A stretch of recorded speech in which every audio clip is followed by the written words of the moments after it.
Welcome to 101. I'm Greg Bassett, your host from the Salisbury Independent newspaper. It's a big day here at PAC 14. They're all big, but this one's really big.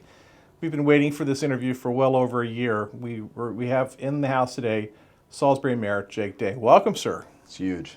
It's huge. It is very huge for us people. Great. It's really huge. No, thank you. I appreciate it. Thanks for having me, and it's good to be back in the one-on-one studio with you. So where have you been? All over the place. Let's see.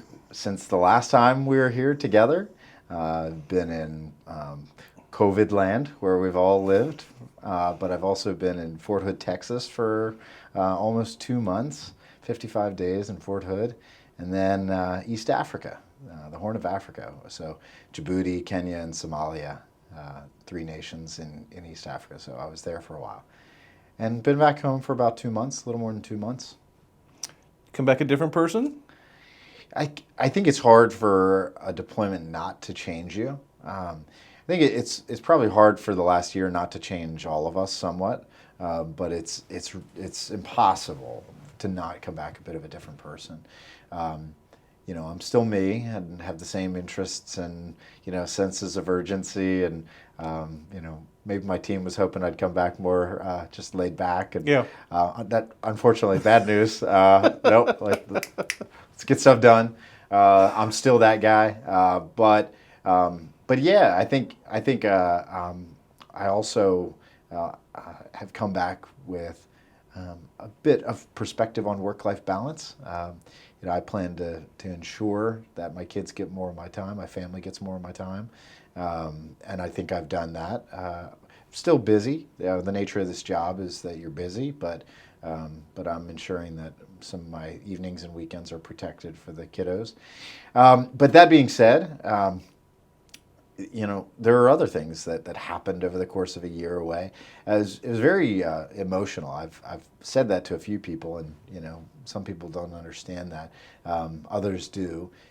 Going away and being pulled out of your world, and being in a austere environment, and at times being stuck in your little metal box that you lived in or tent that you lived in, depending on you which literally base lived we were in on. a metal box. You lived in a metal box. That's right. Yeah. So at Camp Lemonnier in Djibouti, you're living in a Clue, a containerized living unit, which is a shipping container turned livable,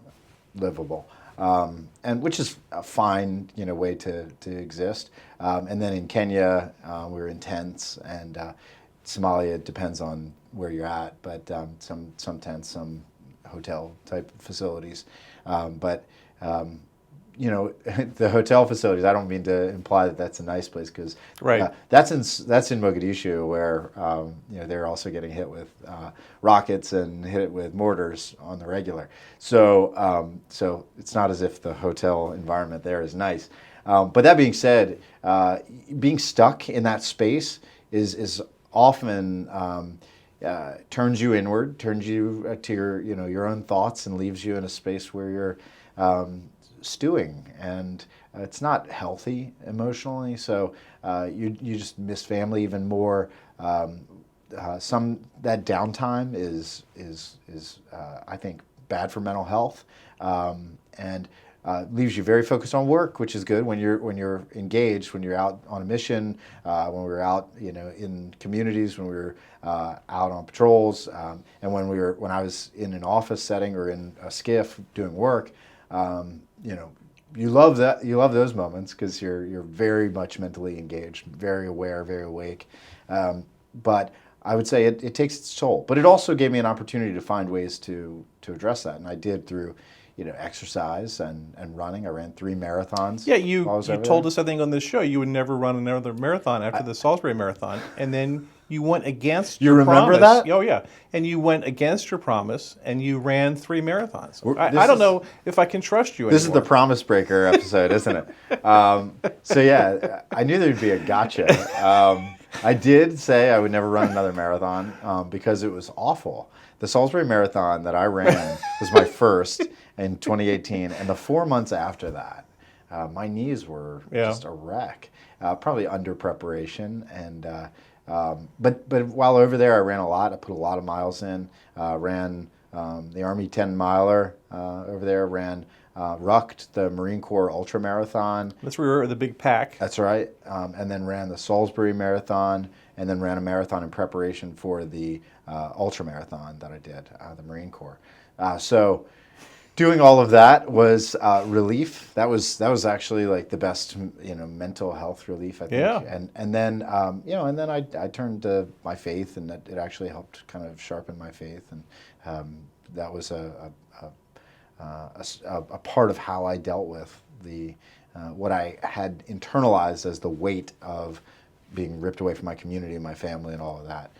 But it's good to be home, and I feel better. I feel stronger. I feel in a better state and with clearer vision than when I left.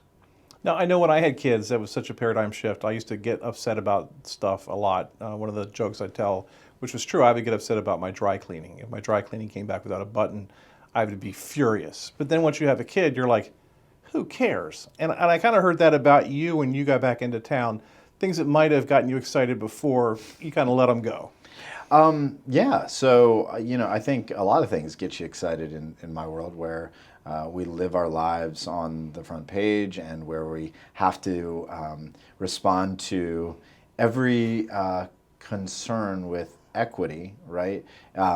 Meaning it has to be looked at face value, but equitably, right? And then you also have to do a critical evaluation about, does this matter? Right. And I think I gave more credence to knucklehead stuff than I needed to, and I'm sorry, but you're not going to get my attention now.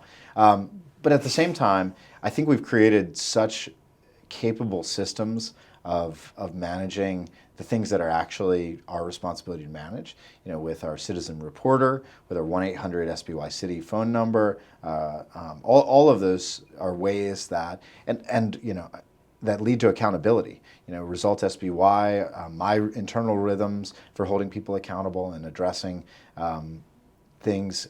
Even Asana, which is our task management tool, is an important part of it.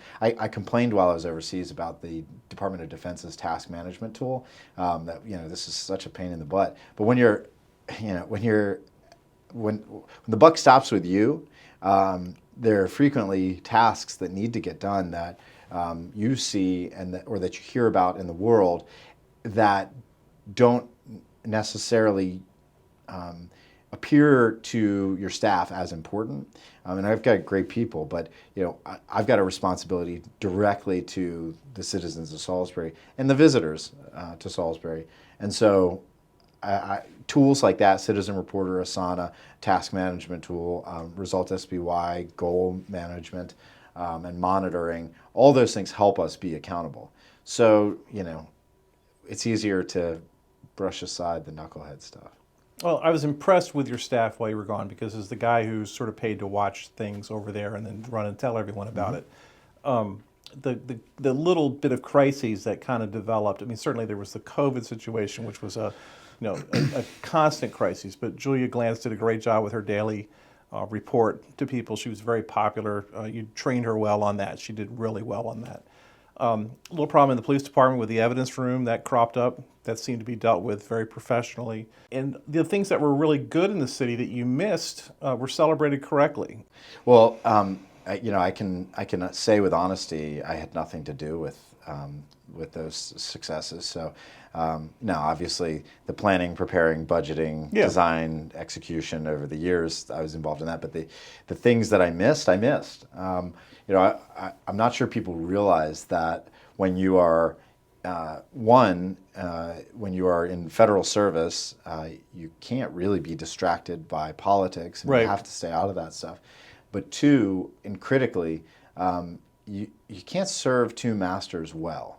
We've found it in shared functions in city county government. We've found it in I found it in my personal life. You can't really serve two masters well. So it was important, and it was the same advice that I got from Pete Buttigieg told me this, Congressman Anthony Brown told me this, and State Senator Will Smith told me this. Their foremost piece of advice was, trust your people and don't try to do your job back home. Yeah.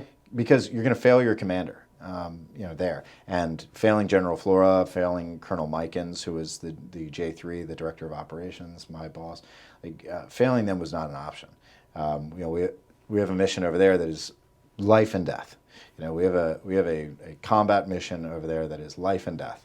And failing in any way, especially given the role I had as the only, as the chief of Special Technical Operations, a lot of things fell on me and ended there, and then were direct lines to Director of Operations and then the commander, or even higher, Commander U.S. AFRICOM. So failing there was not an option, so I had to be removed. So hearing that they did a great job is not news to me, but it's a great testament, and I appreciate hearing that, because it also says that we picked the right people for those jobs years ago. I was just very impressed, and someone tried to say to me, well, Jake's behind all this, and they don't make a move without calling him, and I didn't get that sense at all when I was dealing with them. I would ask questions, and they had answers, and they didn't have to call Jake first to find out what the answer was. The whole staff, wrote letters constantly, which was a huge emotional relief. That was something I look forward to every day. So that was the way we communicated. Now, granted, I got emails from time to time. I didn't have a chance or time to check my personal email or city email. So I wasn't getting questions of, Mayor, do you want to do this? Do you approve of this? Every day, because I couldn't check that. And furthermore, the advice that I got was, you need to go over there and focus on your commander's job. So General Flora and Colonel Mikens, the commander, and the J3, my bosses, they were the people who I needed to focus on and serve in order to do our job. Lives are at risk. It's a combat mission. We have combat responsibilities, and doing those things distracted would potentially lead to failure. So to anyone who thought I was pulling strings behind the scenes, certainly there's maybe a way that someone could have done that, but I don't think they could have done it well. So I didn't, and I didn't try. I get a sense that there's some stuff that goes on overseas, and there's a potential that terrorism could be developed there, and you guys are trying to quell that. Is that what's going on? That's part of the story. So yeah, I can give you a sense of why we were there and why we've been there, and then if you're interested, what I was up to and what we were doing. So the authorizing legislation for the combat action that we were in was the Global War on Terrorism. So this is GWOT, Global War on Terrorism is the acronym, GWOT HOA. So Global War on Terrorism, Horn of Africa. The particular operation is Operation Enduring Freedom - Horn of Africa, so OEF HOA. That's the authorizing legislation and the operation that put us there. So it's a combat zone, the whole Horn of Africa region, or at least Somalia, Djibouti, and Kenya, and with very active combat in Somalia and in northeast Kenya. Not in Djibouti currently. There were rebel issues in the north, but not directly around us. It's been since 2014 where there was a terrorist attack in Djibouti City. So the thing that took us there is 2002, shortly after September 11th. 2nd Marine Division landed. They did a beach landing. I think like the first beach landing since Normandy. They did a beach landing in Djibouti and moved into the old French base there, Camp Lemonnier, which is just south of Djibouti International Airport. It is our only permanent base, hard structure permanent base in Africa. We have many other facilities, some of which are reported on, some of which are not, some of which are classified, some of which are not. But you can find all that information online, unfortunately. The main facility and that main presence has long been oriented to the south, into Somalia.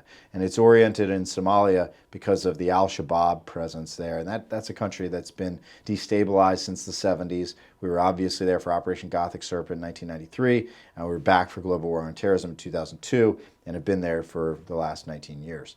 So we're there for counter-violent extremist organization work, so Al-Shabaab and ISIS Somalia.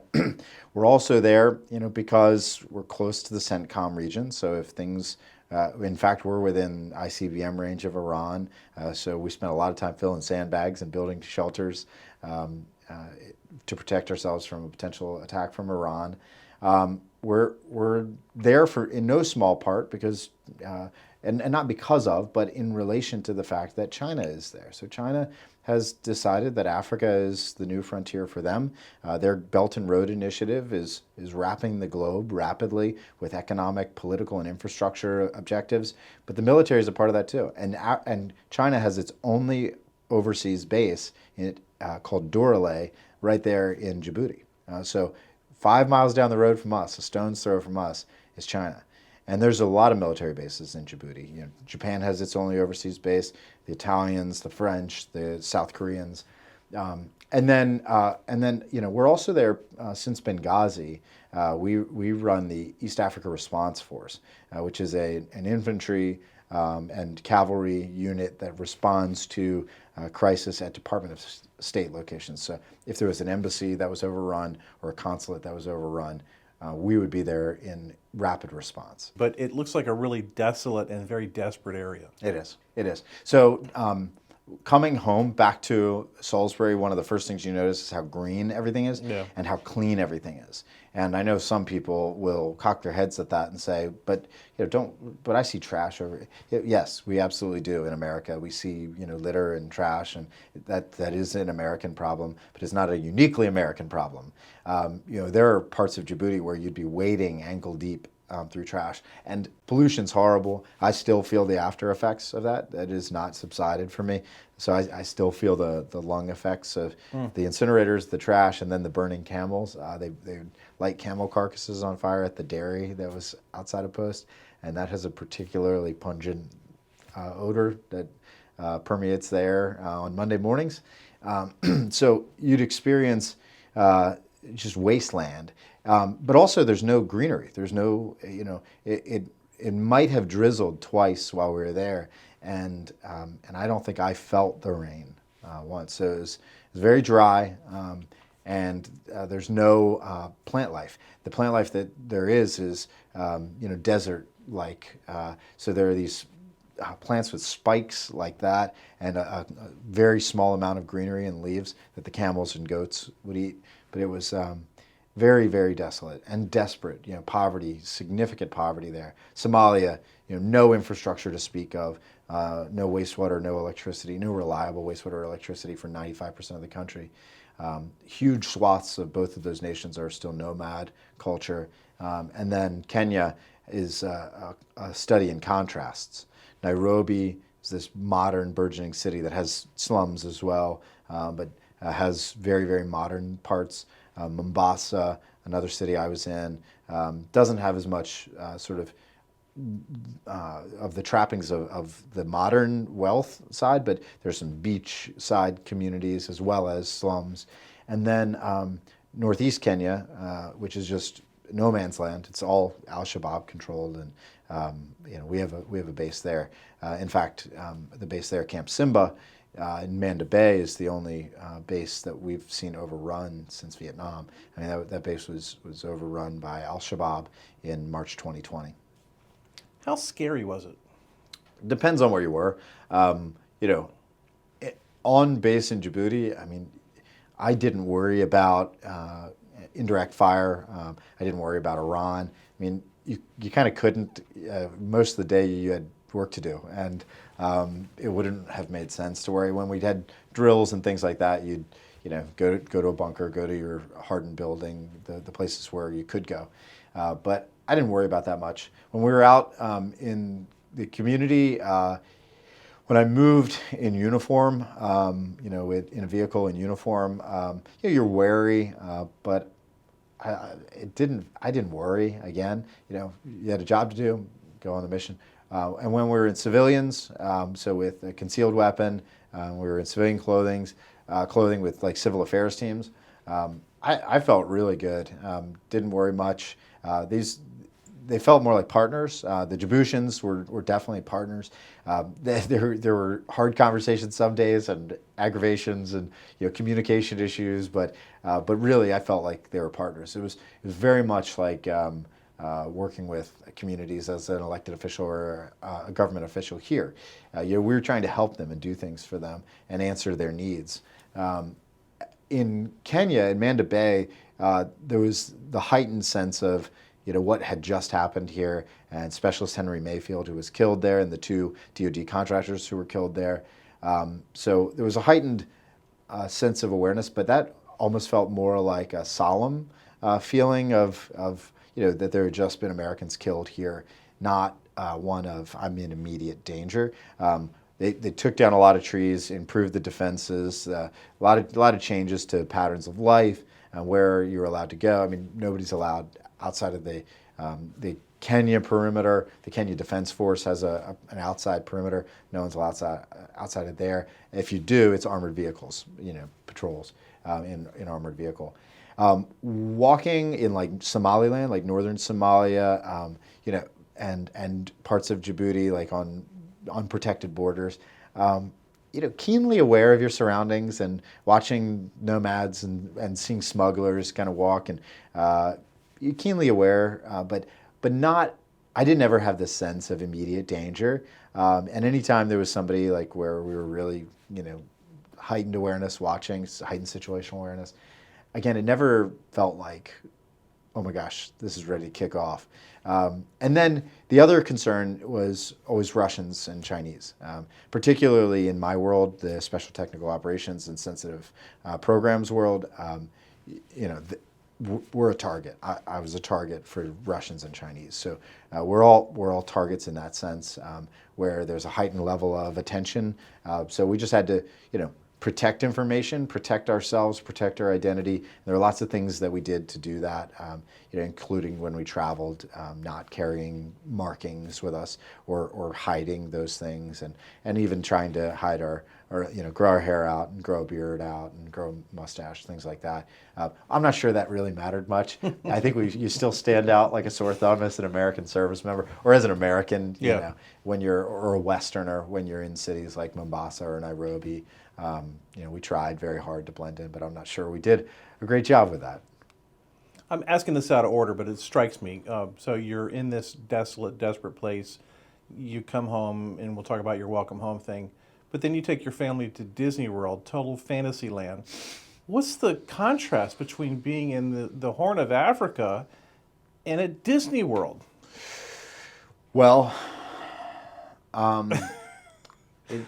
they're both a little surreal, meaning neither ever feels entirely real. I mean, it's very real over there. Yeah. It's very real. And it's real in all the ways you don't want it to be real. But yeah, I mean, I think you dissociate yourself from your surroundings in some ways. If nothing else, just to not feel the gnawing pain of I'm away from my kids. So there's that, and that I know that sounds like depressing, but it's the reality. It's just what you go through. And then, but there's another thing that I couldn't help. I take a lot of pictures, and transitioned from trying to document what I was experiencing to back to taking pictures of things to send to my team. Like, hey, Amanda, like we could totally put a fence like this in this location and do plantings, and it would look great. Like I'm confident we could pull that off. So I was right back to sending those types of messages in Disney World to the staff, to my team, and I'm sure annoying them once again. Your welcome home, I sort of said to myself, I'm not going to get sucked into all the Jake's back stuff because he doesn't want the attention. He wants to just come in quietly and resume. But the community wouldn't let that happen. They wanted to make a big deal about you coming back, and you must have been surprised. Yeah. So I think there are a lot of people to blame for that, but Mike Dunn probably gets some blame. Your parents, Julia Glanz, my parents, Peter Francho. What's he doing there? I don't know. No, but I'm grateful. I mean, we've been longtime friends, so I'm glad he showed up. But there's a busy guy running for governor. He didn't have time for me, and the fact that he made it, it means a lot. And I saw the video where you surprised your daughter at school. Yeah. And I'm like, I'm not going to cry about certain things anymore.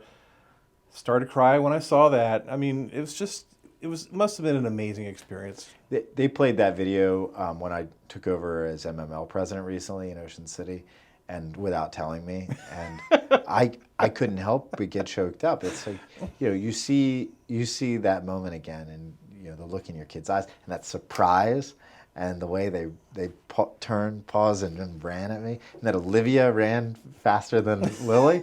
So we have to rewrite the will now. Yeah, well, Lily is very much daddy's girl. Like she can't fall asleep if I'm not next to her.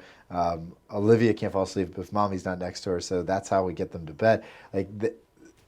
So it was just a reminder that my kids love me still, and I love them. So that was powerful, without a doubt. The welcome home was so nice, and it was also this moment when you saw people hugging again. Yeah. Masks removed from a lot of people, not everybody, but it was kind of a return to normalcy almost. And if that's not sort of the final chapter on the arc of a year of dramatic challenges, not only the COVID challenge by deployment, but a reckoning on racial justice, policing, all of it, weighty stuff that followed an arc. Now, we're not out of the woods on 2 or 3 of those things, but I think that the story of that period is an interesting one. Are you happy with the infrastructure improvements that were done in your absence? I mean, you saw them in plans, but yeah, I always have a sense of urgency in what's next now. I mean, it's like, come on, let's get to the next thing. So, I think what we all know, what I hope more people are learning, is that the name Amanda Pollock, which is representative of an entire team, right? The Department of Infrastructure and Development team is just a great team, and then the Department of Field Operations, and the job that they do, taking care of our city. We added something like 40 trash cans to downtown. That's a lot of work. There are so many things that changed because of that. We've also gone from what used to be landscaped planters that they would have to take care of to now it's contracted out because they're actually very sensitive stormwater management facilities. So that's contracted out to an expert. So there's trade-offs, but of course I'm proud. The Main Street is beautiful. Fitzwater progress was remarkable in that it's ahead of schedule, but that project's not done, obviously, but at least the street's open. What else? The Circle. The Circle's, I love it. It's beautiful. It's amazing. There's so many little things. Great plans, too. We just had a story in the paper, $6.1 million in bond money for some other stuff that's going on, mostly small things. But we're getting like a new fire truck and things like that. Yeah, last night, in fact, they awarded the bid for the ladder truck. So we'll get a big new 107-foot ladder truck, which is the direction things seem to be going. They're going in that like 95 to 107-foot range. So we're excited about that. I know Chief Tull and his team are very excited to move forward on that. We also have a couple ambulances getting ready to be delivered to the city. We order them in batches of 3 and cycle those through. And then, we've got the pedestrian bridge was funded in that work, but it was forward funded, but this will reimburse that forward funding for the pedestrian bridge that is under construction right now, where the old Camden Street was, which is a connectivity repair. Do you remember that bridge? I do. I remember it as you a remember kid. that bridge? It was just a great little bridge. You could go right downtown. Right downtown. Yeah. Yep. So, what we want is to stitch back some of those broken pieces of the fabric, and pedestrians in that case. One of the things that we need to do, and with the coming changes to Carroll Street, this will be a lot easier, is stitch back the relationship with downtown, the university, Camden, and that area. And long term, those same plans call for doing the same with 50 and 13. Now, we don't own 50 and 13, so it's a bit more challenging to execute there, but we will lobby for State Highway and the state of Maryland to work with us on that. Because it's important that downtown not be an island, and that the Old Town portion of downtown not be an island. Yeah, we've talked about that before, how Carroll Street and Route 50, Fitzwater Street to a degree, are like these moats that no one wants to cross. So like, here's an example. That's right. I like the chicken salad at Brew River, so occasionally I'll walk over and get a takeout. But I fret about crossing Fitzwater Street. Yeah. But the light thing works great, and I just stand there in front of everybody and push the button, and it's fine. But I do get anxious sometimes, even on my bike, about going across Carroll Street, and certainly crossing Route 50. But you guys have done so many things with those lights, and the state too, to make it much more pedestrian friendly. So I think we're getting there. State has made some recent upgrades to 50 pedestrian crossing downtown. There are some coming to 13 as well at Carroll, because the Carroll Bikeway improvements, that part of the urban greenway, will continue all the way to the park. So it crosses 13. So you'll see some improvements there within the next year to pedestrian improvements and cycle track, which will also reduce Carroll Street to 1 lane each direction. The volume... And that's all it needs to be. It's right. not a super highway. It's a local road. It was designed in the 1950s Right. and 60s as a super highway. Yeah. And it just never warranted it. So the cause, or the result of that, is not only 60 mile per hour plus traffic, Right. which we see, but it also makes it inhumane. And that's why Carroll, Mill, 50, Waverly, 13, Eastern Shore Drive have the abundance of crashes in Salisbury. The vast majority of crashes have occurred on those streets. Since narrowing Waverly, we haven't seen them. Since addressing speeds on Mill with the circle, we haven't seen those crashes. We believe we'll see the same decline on Carroll Street. And we've seen it elsewhere on smaller streets around town where we've made Vision Zero improvements. The idea there is to get down to zero traffic, pedestrian and cyclist fatalities within the city, which I think is achievable.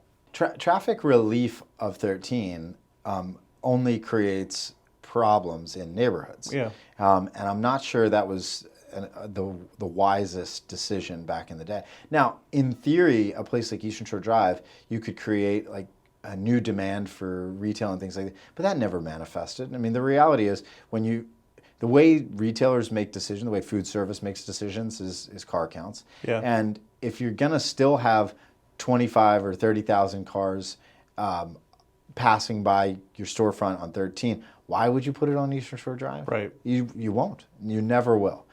So it's a commercial corridor, and there's nothing wrong with that. We can keep it a commercial corridor or even mixed-use corridor, but it doesn't need to compete with 13 from a... If it was an economic development tool, it would have worked by now, and it never Right. did. There's some small businesses there. Oh, but, yeah. But they could be located anywhere. Well, right, and again, that commercial corridor doesn't require 4 lanes of traffic, Right. or 5 lanes of traffic with that twiddle, Right. the suicide lane in the middle. Yeah. Those things are bad. They are bad. They are now, dangerous. there is a plan to do something with Eastern Shore Drive. There is. So that's part of our bikeways planning. It's also something that we want to explore with DNR because it will be a massive reduction in impervious surface for the city. So it's something that we think they'll be interested in from a water quality standpoint, in terms of creating park space, improving water quality, addressing stormwater runoff, et cetera. Any concerns about crime in the police department? What are your thoughts there lately? Always, but I mean, I'm a numbers guy. I'm a data guy. Crime has continued to decline in 2021 in the city. So crime is down again. It continues to drop. That's what I wonder. It's up in a lot of places. So I've been trying to watch it here to see what's going on, but I'm not seeing that. Well, but believe me, I'm worried about that too. Yeah. And I was talking to our state's attorney the other day about that very issue, which is she is seeing countywide more violent crime than last year, gun crime than last year. And so that's what gives me pause, that when we have seen things that really concern us, they're narrow trends, right? We're seeing an increase in thefts from automobile that corresponds to opioids, and I think that is going to climb again this year. So we'll see. I don't see it yet happening, but I think it will, because we were seeing an increase in overdoses again in the United States, in Maryland, and in Wycomico County. But violent crime, we've seen a couple of spikes over the last few years. Even with an overall downward trend in crime, we've seen a couple of times that violent crime has spiked. Now, what you have to do is dig into the story of each incident and what's causing it, who's it involved, and in some cases it's involved drugs. In other cases, in most cases, it's involved domestic violence, but every now and then there's a repeat offender, a common name that even I know, Yeah. and that's that's what worries you, because that's who's going to create problems for you. That's where trends will increase. It's that known group of people who are creating problems for you. So I'm interested in finding ways to address that collaboratively with our partners. So we're talking about that right now. The other part of my interest and concern with our police department is just constantly monitoring morale and watching what's going on from a recruitment and retention standpoint. It's as tough to be a police officer now as it's ever been.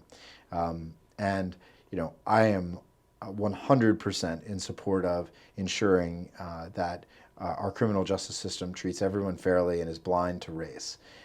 That's not something that's always been true in this country, and obviously we've got work to do on that. But we're doing that work. We're getting there. We're working on that. We've got a task force that is deliberately working on that. They've got subcommittees looking at mental health, looking at recruitment and retention, looking at officer welfare and morale. They're looking at all sorts of things. They are not a group of people that are uniformly on one side or the other side of the issue. They are holistically looking at multiple issues, including what more can we do to support our police officers. So I am very much attuned to the mental health of our officers right now, the burden, the stress burden that they're under, the call volume that they are under, which has not subsided, of course, and the fact that from a call volume and crime standpoint, they're busy. They're busy here compared to a rural agency. So our officers are on my mind all the time. But I think we've got a couple of good things in the works moving forward. I also think it's good news knowing that coming out of the property room issues that were identified, the individual who was found to have stolen money out of the property room, that individual passed away without having been found convicted. But I feel confident in the case that was built against them. There was a mistrial and then there was a plea agreement for the second one. That's right. Yeah. But that plea agreement won't be in effect. Right. Because it was not concluded. So there's not a guilty right. Conclusion to that. But suffice it to say, no one believes that there was any other person implicated. This was, all the evidence was clear and pointed to what the one person did, and that several people whose reputation was wrapped up in around question marks around, but were found to be cleared, in essence, have since been found to be completely cleared. The accusations were unsubstantiated, right? Which is the best form of conclusion for them. So I want to call it exoneration, but there's a term. Yeah, maybe it's not quite exoneration. Whatever it is, but there's a term. There's an official term that they use in the prosecution world. But suffice it to say, these people never did anything wrong, and should have their careers ahead of them. And I believe that. But they were, and I'll do this in my reporting, they were called upon to explain some of their conduct and procedures. They were. Just like, if any of us are called upon to explain our conduct or procedures, it's always a little dicey. I mean, it's awkward. Of course, absolutely. Yeah. But and you're right, and also people can take that very personally because their reputation right. How matters. dare you accuse me of darn right. Yeah.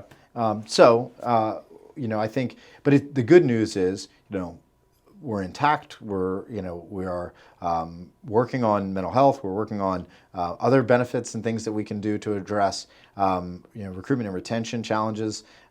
With Maryland's new criminal justice laws coming into effect this year, what we'll see is it's going to only become harder to be a police officer in Maryland, and a busy agency and a municipal agency. Municipal agencies are famous for being busy. We're where the people are. We're the concentrated place.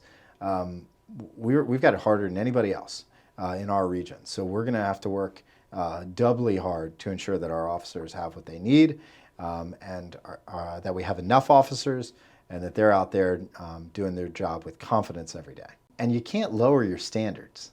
Part of the challenge that other agencies have in community relations and interactions is, people who became police officers who shouldn't be. Let's be clear. The standard that Chief Duncan holds, the standard that I expect, and I think the standard that the agency has been holding for several years now is, you do the right thing. It's the same thing I say to every officer when they're sworn in. You do the right thing and I'll have your back. Right. Simple equation. You lack integrity, lose your integrity, do something to undermine it, and don't expect us to be standing there covering up your tracks or sweeping up behind you. That's going to be your mess. You're going to wear it as a person, and off you go. And you can't work here anymore. But the reality is, we have great people, and I think the relationships they build are built on the foundation of their personalities, and that they went through knowing all along this is a community-oriented, trust-oriented agency. Even in hard times when we feel like we've lost trust or are losing trust, we will fight to get it back. And in those moments, I'm going to be tested on the street by tough interactions with people, and right. How I respond and who I am in those moments is going to also reflect upon the name, the City of Salisbury on my badge. And so I feel like we have high expectations, and it's why when we recruit 30, 40 people to apply for an open job in the police department, maybe to get through the testing and right. go to the academy, or maybe one. I mean, it's just very difficult. Not only background, but psychological, the oral interview, all of that goes into ensuring that we don't have to make the hard decision to let somebody go later, but we've chosen the right people up front. By the time this airs, the vote will have been taken, but the County Council appears poised to approve their version of the Horizon tax abatement program for downtown residential development. City has approved it already. You're right that there were certain things put into motion, like some of these developments while I was away. But the Horizon legislation, which went through the Maryland General Assembly this past fall, was conceived, introduced, and approved at the state level without my so much as responding to an email or engaging in the conversation at all. It's an interesting approach, and what it really comes down to is this: it was said at the Developers Forum last Friday, held at Greater Salisbury Committee, where we're essentially saying, and I know the media's reported on this recently, we're essentially saying, hey, demand is as high as it's ever been for housing in Salisbury. Supply is low. You all got to build. Right. What can we do to help? What can we do to speed you up? What do you need? We need housing desperately. It's the issue with pricing. It's the issue with homelessness. It's the issue with future evictions and addressing those issues. We need housing, and it's an existential question. We need people. We want people. We are a people-consuming machine. The City of Salisbury needs people. We have 17,000 people who live in the City of Salisbury in the workforce. We have 52,000 jobs. We need people of working age right here. So we're hungry for people. I think the takeaway there from that forum, from that meeting, is that the problem is a math problem. It's a simple math problem. We are a tertiary market. We're a small city, so we're not Washington, D.C., and we're not the Washington, D.C. suburbs. So we're not a primary or secondary market. We're the next tier. And as a tertiary market... We're not somewhere that everyone wants to be. We're somewhere that people have to be, maybe not talked into it, but given a little bit more of an incentive. Not from a human being standpoint, but right. from a human being with yeah. millions and millions of dollars exactly, looking yes. to make yes. a premium on those millions yeah. and millions of dollars. Yes. So like from an investor standpoint, it just doesn't make sense to put $1 here if you can put it in DC and get a higher return. Right. If you can get 15% return on your money there and 8% return on your money here, why would you put your money here? right. I'm not a good investor, but right. I think I understand that math. And it's business, not charity. It's yeah. exactly right. I mean, you can paint the picture all day long about how Salisbury is growing and our great story and all of that, and they'll say, I love it. The numbers aren't as good as I need them to right. be. And it's not about speed of growth. It's not about any of it, because we've got all that. It's about the market. we just don't have the scale for certain things. Same reason why we have the grocery store, debates that we have with people, and they say, "Well, I sent an email to Trader Joe's." It doesn't matter if you send that it's called form. demographics. The form on their website is to make you feel better. It has nothing to do with their location decision process. The location decision-making process is simple mathematics. Yeah. Once we double the average income, they'll be here. Right, and even scale. Scale, rooftops can change everything. Yeah. You don't even need the income. Rooftops change everything. Income too, you can go that route, but we just need people. So scale will get us where we want to go. But I think the key there is, how do you change the arithmetic?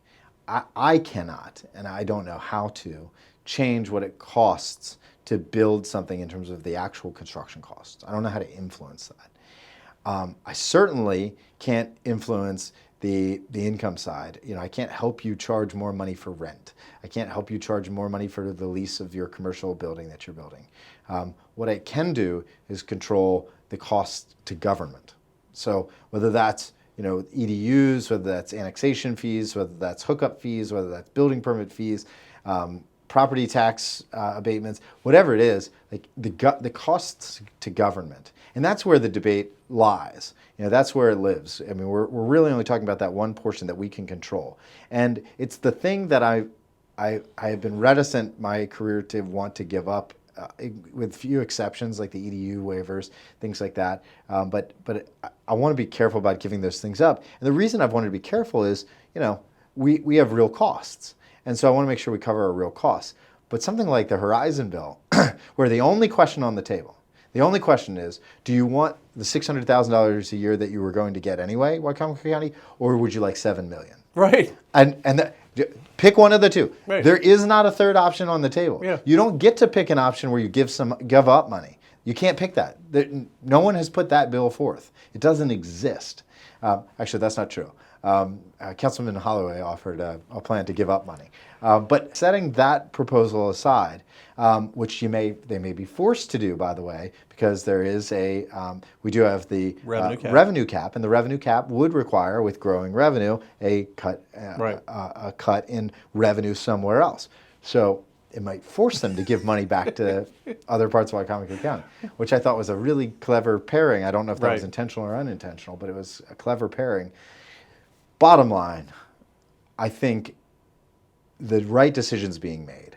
The county council, the majority of the county council sees that, the monopoly money that we are arguing that we would be giving up does not exist unless we create the incentive. So the things given up are fake, and the things that we will gain are real, cash. Yeah. Can pay for schools and sheriff's deputies and vehicles and landfill expansion, things like that. Real money. So take the real money, give up the monopoly money that does not exist unless you pass the thing. And the city made the same calculation. And then that leads to growth. That leads to the incentive. And here's the beauty of it. If the growth doesn't happen, we've still lost nothing. But I long ago also realized that when given a choice between protecting government revenue and creating economic growth in our community, ensuring that money stays in people's pockets and that people are able to build things and create jobs and build grocery stores and things like that and houses, lean toward the economic development. Because at some point, it's going to generate government revenue. And if you have things you need to pay for, it's going to, at some point, pay for them. But if you have to forego some of this to enable the economic growth. It drives me crazy that people don't understand. And I don't know why they don't understand. So, the government builds the baseball field, the softball field, but it's up to you all to use it and play with it, play on it. The government builds the highway, but it's up to you to use the highway. The government has created a situation downtown with infrastructure that would seem to make it an attractive place for residential housing for the first time in a long time. Absolutely. So you're not dictating that. You're just making it possible for a developer to go to a bank, and then they take the risks and they build it. They take the risk. You don't sign off on that risk. What we can do is influence things, right? Right. So I'll tell you what. If you have that person's phone number, call them back and tell them this, or give it to me and I'll tell them this. that one of the things we're looking at too is, and I have long argued for this, met some resistance in staff and council, but I've long argued that there should be greater disincentive to maintaining a vacant building. So the worst thing that you can have is a blighting influence. Right. So that's a bad actor in a building that's doing something terrible in a neighborhood or in a commercial district. You don't want that. The second worst is nothing, vacancy. So you don't want that either. But in creating incentive, right, we have lots of code enforcement regulations, we have property maintenance codes, we have various things that we do to address the blighting influences. The vacancy things, you get on a registry, you pay $200 a year. That was up from $20 a year. We increased it tenfold to $200 from $20. Now, I think that's as much money as we should ask for from, say, a family or an estate, whose grandma passed or was moved into a nursing home and they have a vacant house in the city and they don't know what to do with it yet. They're not ready to sell it. Nobody wants to move in from the family. I don't think we should be saying, let's start charging them per square. Right. But when you're sitting on developable or developed empty buildings or parcels, I think it is irresponsible of the property owner not to be doing everything they can to get something in there. Now, what most people in the real estate industry and probably in retail and others, food service, would say to me is, what are you talking about? Of course there's a disincentive. I'm not making money on that. Of course, well, it's obviously not enough of a disincentive. And I want you to be more disincentivized from keeping a vacant building here than in, Sheboygan or Annapolis or Seaford or Easton or Idaho. I want you to be so motivated that you see, oh my gosh, those Salisbury bills are racking up. We've got to get something in there. And I'm so much a believer in that I think you could even say, whatever we charge you, if you fill it within this time period, we'll give it back. We're not looking to bilk you for money. Right. We're looking to motivate you to act. So if you're just going to sit on it and it's just become a blighted property that that causes a nuisance to the neighborhood, and we have to keep writing you code violations and things like that, we will just keep the pressure on financially, because that's the only thing that's going to motivate people. Right. But if you're serious about getting in a punitive way, in an encouraging way, and if you're serious about getting something back in there, then we'll reimburse you all of that.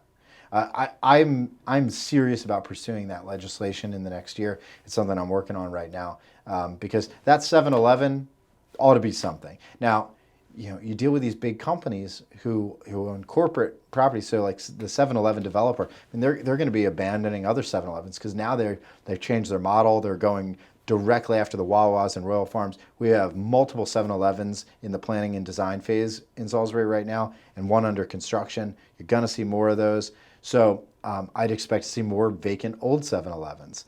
And because it's a national, a lot of these businesses that are, in the gasoline business or the convenience store business, they're really real estate companies. Right. Holding on to some vacant properties doesn't matter to them in the scheme of things. But if we double, triple, quadruple the cost to them, maybe they'll pay attention. What are you thinking about politics? I don't like it one bit. What do you want to do with your life? What do I want to be when I grow up? You just turned, what, 39? 39. Yeah. Yeah. Turned 39, grew my hair out while in Africa on a deployment, and so you can see more grays. They were always there, but now you can see them. What do I want to do with my life? I think I've got the best job you could possibly want in government right now. So giving that up is going to be really, really hard for me. And anybody else that wants it is either going to have to prove to me that they could do it better, or they're going to have to expect to lose to me in an election. I mean, I'm sorry, I'm not just going to hand it off to whoever. Right. We've got a good thing going, and I can't imagine walking away from this good thing that we've got going. So Salisbury is my passion. Cities make sense to me. Development and housing and those things are important to me. The environment is important to me. Transportation design is important to me. Systems are important to me. So that's a lot of things. So where would I get to work on all those things that are important to me? I guess I could enjoy, working in state government or federal government. I have no passion or interest for county government. I'm I've had my taste at a legislative job as council president. I can't see myself enjoying that. So you say, okay, Jake, what are you saying? Governor? I mean, the reality is, that's a far leap from mayor of Salisbury. And obviously I'm not running for governor in 2022. So I'm happy. I'm going to stay focused. I'm happy to help out people who are in higher positions if they ask for my help. But I'm not sure I'm ready to give this up. I love my job. And so maybe you'll see Jake Day yard signs out there in 2023 again. That is the case, and you think, I could maybe really do more. I don't lack confidence in my abilities to lead, to envision improvements to the things that I lead, and to then subsequently work my tail off to execute. I don't lack any confidence in that. I think I can do that, statewide. I think I can contribute that to our country, and I think I can contribute that to my hometown. The scale here is awesome because you can touch it and feel it and see it, and it's right there and it's manageable. I can drive from one side of town to the other, up, down, east, west. I can wrap my hands around that. I think it would be maybe disappointing to do that at a larger scale, but I'm also keenly aware that sometimes people write your history for you, and there are other people that have their eyes on what they want me to do. So I'll always pay attention to those things. I'll always listen. I'll always hear people out, but I do love what I do. Maryland Municipal League gives me an opportunity also to look at the state of Maryland, seeing not only where Salisbury sits in that context, but the challenges that are not unique to us, and that's always telling. It's like, wow, you're going through that in Westminster, you're going through that in Mount Airy, and in Elkton, in Lexington Park. Man, we are too. We are too in Salisbury. We're going, even Baltimore, Frederick.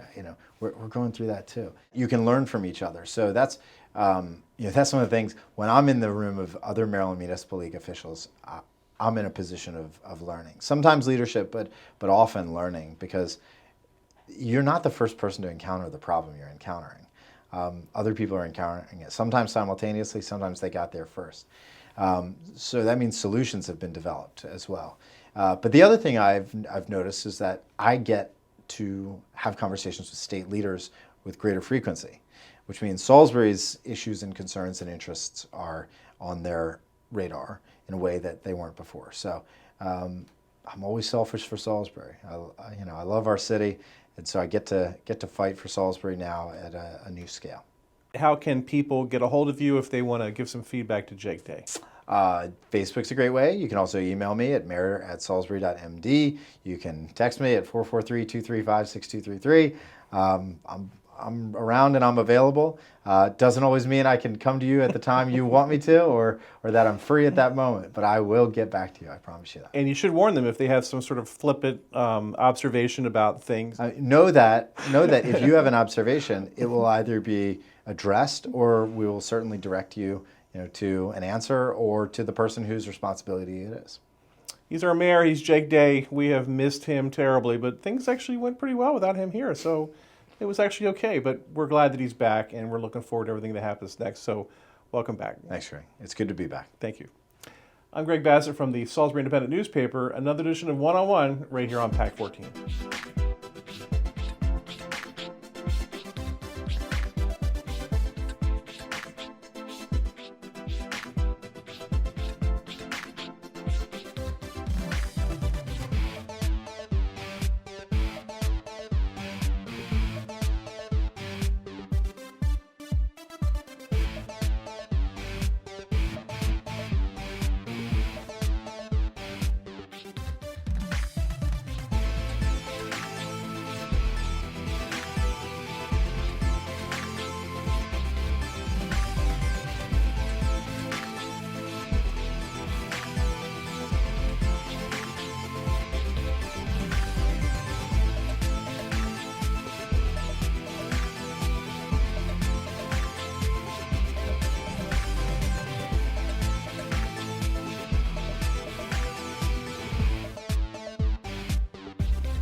First Shore Federal is proud to support PAC 14 and one-on-one. We'd encourage every business to support PAC 14 and pick a program and support it, and let's make a difference.